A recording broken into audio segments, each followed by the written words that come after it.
Hello, welcome to another um, episode of Friday Leadership Deep Dive. I am Monica Vegalam, and today we are talking about how to turn any conversation, especially one on one conversations, into growth conversations.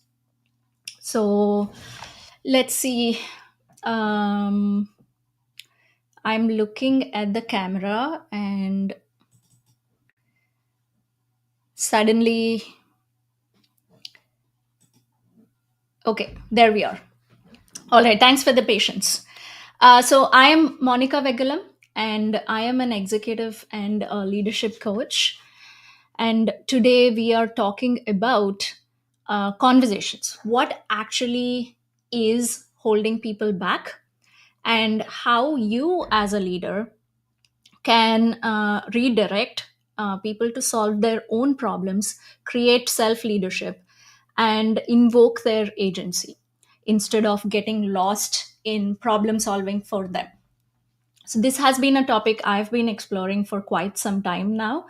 And with my own clients and also in my own life, and because I'm a coach, I have these conversations all the time where people present their problems, and then but the coaching engagement really is about leadership, right? So it's not well, it is kind of about solving certain problems, but it's also about generating leadership in the other person. And so I get to think about this a lot, and over like last 4 years I've played with in many different ways, and then I along with my colleague Alex, we have arrived at a simple kind of four-step framework that anyone can use and practice with, so that your conversations, especially your growth conversations, start becoming super powerful. So this is mainly for people leading other people. Like if you're having one-on-one with your manager, this, I mean, there might be something for you in here, but that is not the point of view we are talking. We are talking about the other way, where you are leading someone, whether in the capacity of a coach, a mentor, or their manager or leader, where you are invested in their growth. And one of the basic ideas that I have arrived at is that, uh, you know, how people say there are like conflict seeking or conflict avoiding behavior. The idea that I have been playing with is that it's not, you're not dealing with conflict, you're dealing with growth. You're dealing with the tension that is required for both parties to grow. And this is where a lot of people get stopped, because they avoid these conversations. And I am hoping that by giving this framework out, there is a way for you to be in that tension of a growth conversation and lead a person, so that um, you don't create dependency, and you don't get like completely lost in their particular set of problems that they bring. Okay, so what are we starting with? If you're okay, we have, it seems like, two live viewers. If you're here, say hi. Post your questions in the comment. I would love to like hear them and answer them on the spot if I can. And so the first thing that we'll start is about, there is one particular aspect that I actually wanted to talk about. I want to share some of what I have been working on. So one of the things for me, like that I am working on with my coach and with my leaders, is that when there are uh, as I have developed my skills and ability in coaching, one of the things that I've been noticing is that there is a lot of seeing that I have for other people. So I can see, oh, this person is holding back here, or that person is kind of not speaking up here, or this uh, like they are deflecting feedback, or like there are so many things that I'm able to see now, as I have kind of worked on the skill of coaching and building my own capacity and all of that. And the aspect that has come to my attention is that, wait, let's close this distraction right there, is that there is like this subtle way where I put attention over there, like they are the problem out there, they are not doing better than they should be, and they have all these flaws that they are not covering up, they are just not catching up, or something like, if only they do X, they will be much better and they will be able to accomplish their goals. I think like it's almost accepted as normal in like our professional culture to be this way, but what it is actually is an ego defense mechanism, so that I don't have to sit with what I want and what it is that I am standing for. So this is the kind of transformational work where we observe these subtle ways that we almost take up elevation from others, and or we kind of put ourselves down from others, or we say that, oh, I am equal to them and I am going to do everything in my capacity to get equal partnership. But all of this is kind of a survival mechanism, so that I don't have to be with the discomfort of what is it that I am going for. So if there are so many problems out there, then what is the life that I want to create, what is it that I stand for, and what is it that I want to lead them into, or how do I want to help them. So leadership is kind of never about the other person, it's always like looking inwards. And this has been like really uncomfortable place for me to look, because it's so easy like it's like such a seductive position to be in, to be a little bit subtly elevated and see all the problems over there, and like stop examining something over here. And then when my leaders point out, or even this just they stand for, like, okay, all of this is great, it's not that it's wrong, like you are pointing problems over there, that's not wrong, what for do any of this work? And then sitting with that question of what for is highly uncomfortable, because I have no idea what for, like what for help other people, what for stand for anything. So that has been the discomfort for me this week that I've been sitting with. And as I sit with it, I was able to like uncover some emotions that really have a strong hold on trying to be like, either look up to other people, or either try to control them into kind of my way. So this is hard work, because, and especially because I've been doing this work for some time now, like say 4 years, 4+ years now. So I have been here before, like I saw this before, and I'm like, oh no, I'm here again. So the fantasy of self improvement, self help, and transformation is that, like, okay, we'll see our blind spots and we'll be done, and life will be better. And like, I'll be the most noblest, best person, most wise sage out there who won't have any reaction to anything. That's like the fantasy. And the reality of it is that it's like a spiral. You see your blind spot, and then you work your way through it, and then you reach another place, and then you come back to it again where the blind spot shows or your defense mechanism show in a much more subtler sophisticated way in a different environment and in a uh, different part of your life or a different context.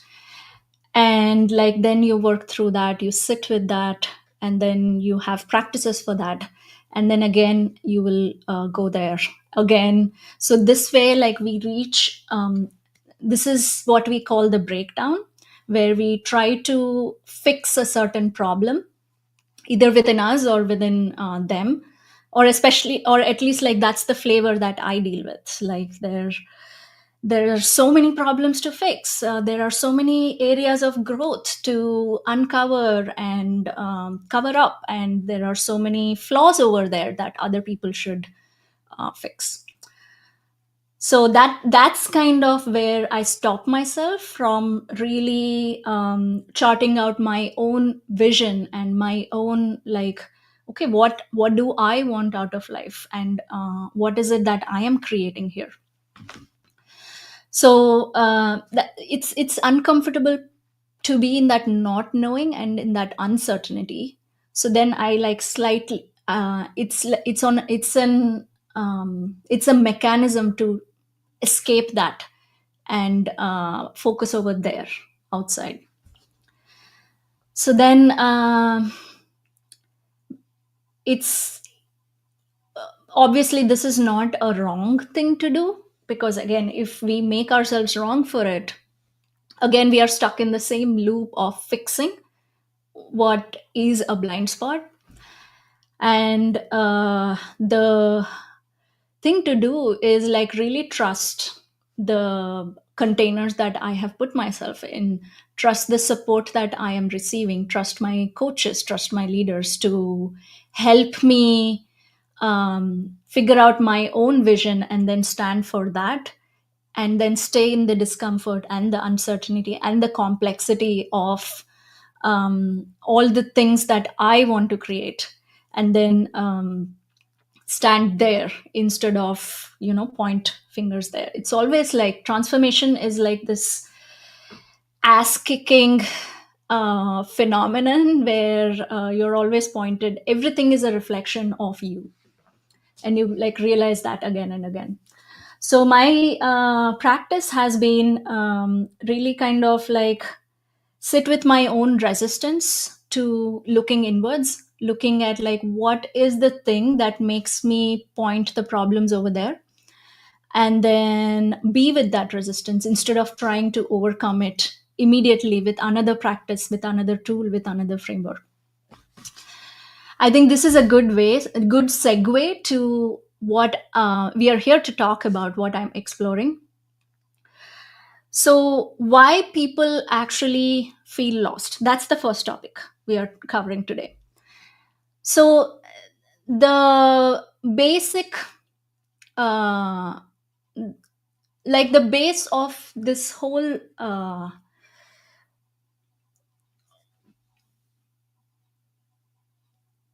why this work is necessary, and why you and I and everybody, like all everybody in leadership encounter people who are a little bit lost, is because they have a certain strategy that has enabled success so far, that is not working anymore for the projects they are taking up or for the people they want to deal with. And these strategies can be like problem solving, trying to be better than everybody else, being very, very responsible, highly responsible person, being like a person who takes care of others, and being a person who takes on lots of projects at once and is able to hold a lot. So all of these ways we learn to be, and through our school life, through our adult life, and then we figure out ways to make all of it work, make whatever we have taken up work. And then when a new complex situation comes up, that strategy doesn't work anymore. So this is what you're probably facing in your one-on-ones when you when you deal with people who are not meeting their commitments. One, or when you're dealing with people who don't know what they want to do, they are just like, oh, I want the next promotion, but okay, why, what for have the next promotion? Like, what are you going to do? How are you going to move the business forward? Then they are like looking for a manual from you, looking for a book of rules from you, or what to do, set of instructions from you, which is what gets them to wherever they are right now, whether they are a manager, a senior IC, or whoever, and then it stops them after that, beyond beyond that point from growing to handle a little more of the business, of the vision that you have. So their whole entire system would be working to keep that strategy. So people watching, if this is a bit abstract, or any of this kind of doesn't make sense, please let me know in the comments, so then I can, start giving some examples. All right. So then people are kind of trying to solve the problem over there by keeping this particular strategy that they have, and that's what you're dealing with. And I kind of talked about this in the last week's live. You can go back and watch it if this kind of starts to, if I start to lose you. But we have and according to this system, our whole meaning making depends on like arises from this particular system that we have. What that means is, whatever events happen, we have a meaning about it, and that's human nature. We are meaning making machines. So for example, uh, if like the sun comes out today, I make a meaning of it as it's sunny. This is so like generic example, but that is a meaning. What actually happened uh, is like the sun is out of the clouds, and then the meaning that I am making is, it's a nice sunny weather outside today. The nice sunny weather is a meaning. It almost feels like a fact, but it's an interpretation, because nice is the meaning that I make. Let me give you a more closer example to your work. So let's say you send an email, and this was like an edgy email. You explain a lot, like this is the thing that we need to do, and I'm seeing this is our opportunity. You thought through some of this, and you sent this very important email, and then don't get any response back. There is a meaning you're making of that lack of response. And that meaning could be like, hey, this person doesn't care about me, or I am not respected in this workplace, or like maybe I did something wrong, I said something wrong in the email, and that's why the other person is not responding, or our relationship is strained, and that is why they are not responding. So like this is automatic. It happens within microseconds that we make a certain meaning of an event. The fact is, you sent an email and there was no response back. And the meaning is all the things that come outside of it. So we are basically doing this sense making, meaning making on the go all the time to keep our current identity, our life, and our system together. That's the basic psychology of what happens, like what's really happening under our way of acting, speaking, or being. Now, the concept of collusion. This is the second topic for today. So collusion is like, it's actually a legal term that has a very extreme meaning, but here collusion is a way we buy into other people's stories, and also our story. So, for example, if this colleague who sent this very important email to their boss and then they didn't get a reply back, they come to you and they say, "Hey, what's with the boss? He's just like so busy all the time. He doesn't reply to my emails, and or maybe I did something wrong. Can you please check this email if I said something wrong?" So then you are like, you empathize with the colleague and you're like, oh, like, yeah, I get it, he doesn't reply to my emails also, unless it's like a three bullet point thing that is sharp and to the point. So let me check if you did something wrong and give you some feedback. This is what like generally happens. But what you are actually doing is colluding with the other person's story that they did something wrong, number one, and that the boss is busy, number two, and number three, that the boss has a certain way of operating. Now you might say, Monica, all of that is true. Of course, there are bosses like that. And of course, like if somebody doesn't respond to an email, that must what it means. We don't know. Like it is like it's just it might there might be truth to the story. Every story has some truth and untruth. And the thing that is that we miss is that that story is useful for certain actions and certain impact, and that story is not useful for other actions and impact.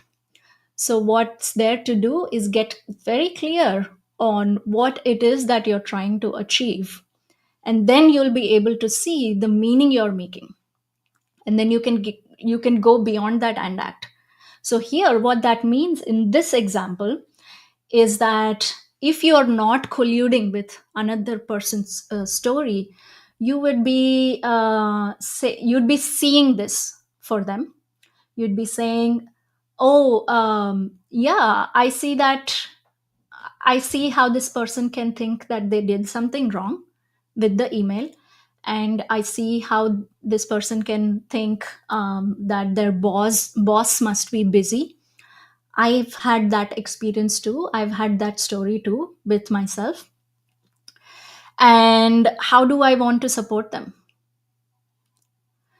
So that's the kind of inquiry that we want to be in, instead of buying into other people's stories. The other direction that a lot of people take is that they start to recognize that other people's stories are just stories and we don't need to buy them. Like there are like really smart people who have figured this out. A lot of leaders figure this out, and then they stay detached, which creates a very disconnected experience for everyone involved. So it's a subtle way of buying into their story. So, for example, if this, again, going to the email example, the colleague comes and says, talks about the same problem, and you might be like, this person has a story and they are being such a victim right now. And I am not buying into victimized stories, and I am not going to encourage this person to keep building on that story or keep spreading that kind of word. You, my friend, are buying your into your own story that that kind of a person is a victim. So there is almost all the time a collusion happening in their story, in their meaning making, or a collusion into your own meaning making and your stories. This is all like our programming to avoid discomfort. Like that's the crux of it. So in one-on-ones, when people come to get support, almost all the time, I think I have noticed, in my work history, in like people I have observed, and also in the clients that I've coached, is that they do a check-in, and like, hey, where are your projects, what's going on, what are you doing with this, that, and of course they say that the report drives the one-on-one. So then the report is actually giving like a status update. That is a weak form of a one-on-one, I would say. But I think we can set that aside. It's up to the it's almost up to the culture that the leader sets up, that these kinds of things are determined, whether these things are handled in a one-on-one or a Slack channel maybe. So setting that aside, a one-on-one is a powerful opportunity for growth, for like really investing in other person's growth and bringing them forward into their own leadership, their own vision, and what they want to do next. But what instead happens as we are colluding with stories is that we buy into their story. So they will say, I'm having a hard time with this project. And then what managers often do is, like caring managers, what they will do is, I'm sorry that you're having such hard time. Let's sit and brainstorm. Let's write down all the things that you can do, or here's something that you can do. Let me help you in this way. Or you are having a conflict with this person over there. So let me go talk to their manager and see what's up. This is all fine and good, but this misses a real opportunity to invoke leadership in the other person, like create leadership in the other person. So that's why it's the first step is to recognize the story they are coming with and not buy into it, nor your own story that they are helpless, or they are like not able to solve this on their own, um, or that they are really in trouble with other people, like all of that. we are uh, we are not going to buy into those stories, and we are not going to buy into the our stories where we recognize them. We say, aha, yeah, I can see how that might be true. We see the truth of the story, and then we be in a conversation where we can lead them into something else. So that is the four-step framework that I have for you. And I developed this with my colleague, Alex Campbell, and we have a workshop on this coming up on June 6th, I think, or the Friday of, I don't remember. So here is the link. I put it in the I put it in the comment, and if you want to practice this framework, if you want to start to like identify what are the stories and meanings that you are buying into, either from your side or the other person's side, come to this workshop, and we will help you figure that out, because this stuff is right in our blind spots, and it is so hard to see. Okay, so here's the four-step framework. First is identify in when you're in a conversation, you identify the problem and empathize with that problem. So problem and empathy. Second is personal significance. Basically, why is this significant for this person? What's the meaning behind this? Why is this important? And the third is future vision. So, okay, what are you really going towards? And then the fourth is action.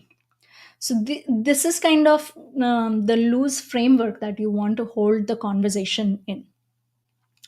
So, when this person comes to you, when your report comes in and asks you, I am dealing, I want to achieve, let me reframe that in a slightly different way.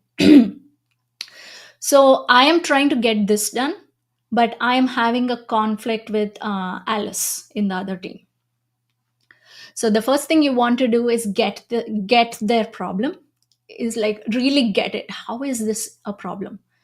Okay, so then they'll be like, Alice keeps blocking me, she keeps criticizing me so much, and she keeps pushing her own agenda all the time. And then she sent an email to this to um, my to our skip manager that I'm not doing this or that. And then she sent a company wide, org wide email that email boasting about their success, which is actually what we have created. We have a big hand in that success, and there was no acknowledgement of it. And I am so frustrated with Alice. I don't want to work with her. So they come and share this whole problem with you, and then you start to identify, oh, they they have a problem with Alice. They are seeing all the problems over there, and they're making Alice wrong. Or like there is kind of a tension between these two people. And then you kind of see where that is, like really empathize, like really listen to them, where how that can be the ultimate truth. If instead of getting instead of detaching yourself from this person is coming with all of this victimized story, or like, oh, I need to help them, I need to give them advice, I know how they can fix the problem, like set all of that aside from your side, and just really get them that, okay, I hear this, is that right, what else is going on? And then you get the problem, you empathize with them, make them feel heard and understood. So that's the first part, problem and empathy. The second is personal significance. Like, hey, let's call this report Bob. Hey Bob, what is important about solving this problem for you? Like, why are we talking about this? What will get done, or what are you trying to um, what is it that makes this important for us to talk about right now in this conversation? So that draws out the meaning they have about it. So something like, I want to come to work and not deal with this kind of nonsense. I want to come to work and have a peaceful execution, and or I want to get to next level, and Alice is blocking me, Alice is in the way. So that starts to unfold a little bit of why this is important for them, and it starts to draw out the vision that they have for themselves. That's when you move to the next step. Okay, so if we miraculously solve this Alice problem for you, what what are you going to be able to achieve? What is possible for you? What are you trying to move towards? So you draw out their future vision, and you kind of help them unhook from the significance the current problem has, and unhook from the problematic nature. Like, you move their focus from what's wrong here towards, oh, what are they are actually moving here. They want to create a team where they can these particular kind of tensions can be resolved, or they want to create a culture where this is possible, or they want to get to the next level where they handle bigger scope of projects, or they are excited about to be in these kinds of particular strategic conversations. So you start to kind of redirect them from the problem to the vision. And then that's when there will almost be some opportunity for you to coach the report, because they almost all the time when we talk about a vision, future vision, it seems impossible. There will be so many objections to that vision of like, Why can't I have that? Because Alice won't cooperate, because right now I don't have as much time to really be thinking about that particular vision. I have a lot on my plate. Because I don't think that people will respond properly. Like whatever that is, people have will have lot of reasons for why not go towards the future vision. Because if they didn't have those reasons, they would have already done that, they would have already achieved it. So a vision, the nature of a vision, an expansive ambitious vision, is that there is no straight path that we can see towards it. There will be like lot of figuring out to do, lot of like action that needs to happen. Hi Jeff, you are saying parataxic distortion rooted in unresolved psychological data. I don't know. I don't quite understand that. Can you explain that a little bit and then see how this is related? And I can speak to it more. Thanks for that comment. So let's see. Yeah. So like if you knew, if it was just a straight linear path, hey, I'm going to do A, B, and C, and then I'm going to achieve that vision, people would already do that. People are smart, resourceful, and already kind of like they can think through stuff. But the nature of a vision, like an expansive vision, is that there is no linear path to it yet, or at least from their current world or from their current way of thinking, there is no path towards it. And your job as a leader is to hold their hand, almost like putting your hand on their shoulder and saying that, hey, I am with you as you figure out your path and walk that path towards your vision. Remember, it's not your vision that they are walking towards, it's their vision. You're drawing out their vision. And then you might be questioning about, oh, what about team deadlines, team commitments, and what about like the organizational deadlines? So that's the part where you need to lead in a way that it's not even like leading in a way, it's like you have a vision, you are drawing out their vision, and these has to intersect somewhere. Otherwise, this person is probably not a fit to be on your team. If their vision is completely different, you either find a way to meet these two, or you say that, okay, we do not have alignment, they are somebody else, they are in this to do something else. All right, Jeff says that's the projection of current context into future actions. That's so right, exactly. We are almost always projecting our current way of thinking, being, and acting, and then saying that this future is not possible. Like the vision that I have and the desires that I have, I cannot have them. That's because it's not possible in the current context. It's an unconscious emotional filter to avoid uncertainty and confabulation, constructed dissonance. Exactly. This is so well said, Jeffrey. And this is the thing we are dealing with almost all the time in one-on-ones, and that is why growth becomes so hard. And then we have complaints like, oh, this person is not communicating properly, or they don't have clarity, or they don't have I need to give them feedback, I need to help them grow, I need to hold they require so much hand holding, all of that, because their current context is uh, actively preventing them from getting clarity on their vision, and then actively preventing you.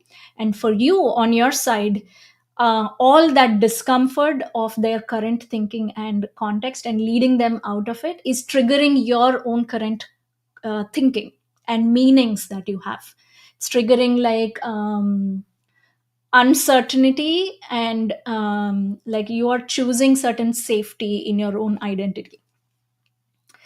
Well, that's a lot of words, but that's kind of the crux of why growth conversations are so difficult, and why there is like conflict a lot of times. And these, when we are poked in our current thinking, like, or when we are poked in our stories, emotions come up because they are held together. Like our programming is held together by emotions in, like, most of the cases. I won't say that's like the absolute ultimate truth, but that's what I have found till now, that our current thinking is held together by certain stories, and those stories are held together by certain unprocessed emotions that we are afraid to almost touch. And it is held together by discomfort that we are not unwilling to be with. We are unwilling to we be with the fear that comes up as we touch those meanings and significance that we have. So once you draw out the future vision, the fourth step is to get them into action, get that person into action, because all of this conversation stays in the realm of good, nice, insightful conversation if it doesn't turn into action. Hey, Kirsten, thank you. Nice to see you here, and thanks for hanging out. If we do not have action that comes from a conversation, it merely remains interesting, like an interesting way of analyzing and psychoanalyzing what's going on, picking apart problems, etc. So all of that is nice, and it's enjoyable, especially for me, right? Like, I love this stuff, I like totally nerd about this stuff. But then when it comes to taking all of these pieces that you would have distinguished with your report into action, that's when you have to stay in the discomfort, because there will be so much resistance to it. You want to bring them back from their vision to current reality. Okay, what are you going to do right now? What will you practice? What is the conversation you are going to have with Alice? Or what is the conversation you're going to have with your skip manager, who is demanding something from you? What is the next step you're going to take? Who are you going to partner with in this project? And how are you going to apologize to Alice, maybe, if that is the case? So the action redirects all the focus on the problem solving, or all the focus on like magical future thinking, into current reality, which will take them into the discomfort that they are avoiding. And then your job becomes, as a leader, to stand for that action and for the thing that they declare from for themselves. And it is deeply uncomfortable, because people will be like, okay, I'm gonna go have a conversation with Alice, and then tell her what I need, and like even apologize if that's necessary. Let's say that's the case. And then they will predictably probably not do that, because it's an uncomfortable thing. So the next time you meet, they might say, oh, I didn't have time for that at all. Oh, Alice went on a vacation. And then she was there only for 2 days and I couldn't talk to her. Or like, there will be n number of reasons why not. Jeffrey here says, isn't a large portion of that equation rooted in the central nervous system or neural imprinting, unconscious and beyond explicit access? Yeah, I think so too. And correct me if I'm wrong, Jeffrey. This is like Freudian and Jungian kind of philosophy that points to this, right? It's all of this is unconscious, and um, there are certain traditions and methodologies that say it's rooted in the body, and there are some people who say that it's in the subconscious. Like, there are so many different ways of looking at this. And I would say that it is good to kind of understand at least one of those frameworks and like hold that, but also hold it lightly, because frameworks, and what I have seen is that traditions and concepts and frameworks, they are, and models are useful, but then they are almost swallowed up by the current context and then used as another tool to keep the current context. I hope you know what I'm talking about. So for example, I see like in my own life and like in a lot of other people, they first start meditation and they think, oh my god, this is helping me feel so good, it's relieving so much stress for me. And then as they continue it, they use meditation. So whenever there is a conflict, they will go meditate instead of being in the conflict and talking to the other person, like being in the tension. So then meditation is a tool that is used by the current context to avoid the discomfort of being in that tension of not receiving what they want, or not or going through their emotions or expressing um, their emotions as well. It's not all mindset, human behaviors are emergent, like deflection. Yes, I think so too. This is not just mindset stuff that I'm talking about. It's easy to kind of say growth mindset or whatever. It's like completely like a this is a poor example.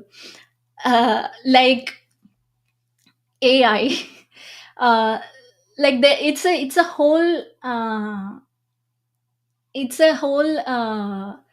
living survival mechanism. That's what we call this survival mechanism. This whole programming, as we get new input, the meaning kind of stays the same, but the circumstances around it or our behavior around it seems to change to keep the meaning in place. And sometimes the meaning changes as well, the meanings that we have. But like I have found that we try very hard to keep the ego tries very hard to keep the circumstances as is and not be with the unpredictability of life and the emergence of life. Okay, all right, so going back to the four step framework: problem, empathy, personal significance, future vision, action. Now I would say, like, practice this framework. I think it's a great starting point. And then but not in a rigid way, because people kind of go back and forth in each of these steps. And it's like coaching 101, the thing that I'm talking about, the four steps that I'm talking about here. So uh, the invitation here is to hold the framework lightly, but hold the overall concept that I am talking about, and then be in the conversation, like make a mess, be willing to be wrong, be willing to like uh, make mistakes in this, or get real time feedback, be in the action of actually implementing or turning your one on ones into growth conversations using these steps. Don't just keep them at like normal check ins. And I'm deliberately kind of narrowing this down to one on ones, but I think this is applicable even in conversations with your partner, like especially conversations where there can be conflict with like your life partner or co-founder relationship, like where like there's like the same level of peer sort of relationship, um, or even even kind of, I would say, with children. But that would be a whole other topic. I think maybe someday I will cover cover that. Okay. Jeffrey says, what role does scapegoating play in deflecting the discomfort of this unresolved unconscious data? Can you tell me what you exactly mean by scapegoating? um, I think I know what it means, but I want to make sure. Tell me what that is. So, a few resources if you want to go in this direction. If you really care about your people's growth, and if you really care about learning and going beyond your current comfort zone of leadership, self leadership, or leadership with other people, I have three resources for you. First is this book, The Last Word on Power. This is such a powerful book. I have like so many bookmarks here. It talks about like your winning strategy, how you have survived in your life so far, and how you have like won, got whatever success you got, and how to reinvent yourself outside of that. I think it's a great book. I highly, highly recommend it. So, first resource.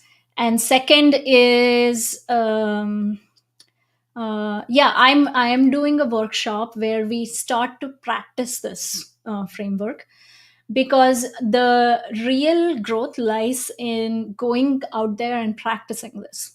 And this is a workshop where my colleague coach Alex and I, we will give you feedback in real time and help you redirect. Like, you'll start to notice, oh, this is the place I'm doing the thing where I buy into my story, or this is the place where I am buying into their story.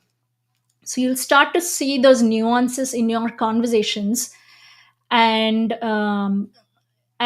kind of try to, then you can practice out of them, so that you can sit with the tension and the discomfort, and then do it differently. So come to our workshop. Let me paste the link again. It's a free workshop. It's 90 minutes, next Friday. And the last one we got like really great feedback. We met some nice people. You get to practice with other people, other leaders. Jeffrey says scapegoating means blaming the mind or stigmatizing when complex dynamics influence these outcomes.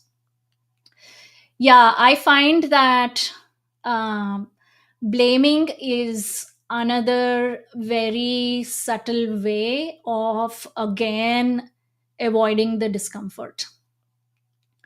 Um, what I have noticed, Jeffrey, is like when I look at my own blame, whether that is self blame or other people, or when I, this is kind of the stuff that I was talking about the start of this show, when I like try to pick apart what's happening over there or what's happening over here, like the analysis of it, and then blame other people, like, oh, you're doing that thing, or oh, I am doing this particular thing, or I am judging, or I am blaming them for blaming me, like whatever complex way it shows up in. When I deal with that blame, when I understand the story behind it, and when I process the emotions associated with that story, what happens is I find that I am more there's more kind of capacity to sit with that discomfort and be aware of the complex dynamics that are in play. You know how people are like, you should overcome your fear of failure, so don't be afraid of failure and just go for it. Like what that does is, like, it's coming from a certain meaning that fear is bad, and especially going away from fear of failure is bad. That is a completely separate conversation than developing the capacity for the fear to exist, and then be in action, and then be with that fear as it shows up again and again and again, like deal with that. And then you start to see the complex dynamics that are creating the impact that you don't intend. So let's say you don't meet your milestones, or your business is not successful. once all the significance of the failure, or like how everything is going wrong, etc., all the blame is gone, we see what are things at play, we start to understand, and then we can start to intentionally create the results that we want. And I think blame, to your question, what role does scapegoating play? It's like a very juicy and very almost nice, comfortable way of not looking at the complex dynamics, because they are like so uncomfortable to sit with. Like, for example, if somebody is hurt because of me, it's uncomfortable to be with that for me, especially because I value people, I value relationships, and that is if I have disappointed someone, that is very hard for me to sit with, take responsibility for. But when I actually do that, what I start to notice, oh, I said this particular thing, or I had this particular story that they are judging me, or they are doing a thing that I don't want. And I spoke from that story, and that is why they responded this way. So you start to see all the small, finite details that create the impact that they create. Yeah, basic biology, there's like a way of handling this from the biology aspect. It is like, this is like so true, it's like hardwired neurohormonal pathways that we have. So all right, we are going to wind down here. I told about two resources. One is this book, and the second is the workshop that I am doing. And the third is we can do some direct one-on-one work. I can help you get very clear on the vision that you have, and then also I bring my clients together to practice conversations with each other, so we can develop like your leadership. We can train you on your leadership, and do the inner work that is necessary to create the results that you want, and then create the life that you want. So send me a message if any of this resonates. I hope you come to the workshop, and reach out anytime if you have any questions about any of this, or if you have feedback about, hey, this part was not clear, or that part was not clear, or I lost you here, and this is something that I'm looking for, and can you address that? Please feel free to reach out on LinkedIn, and I am happy to have a conversation with you either there or one on one. All right. I hope you all have a great rest of your Friday. And thanks for being here, Kristen, Jeffrey, and whoever else was here. And I will see you guys again in a couple of weeks. Next week, I'm going to a leadership retreat, and I'm so excited for it. And then the next one, I'll talk more about what happens there. All right. Have a great weekend, everyone.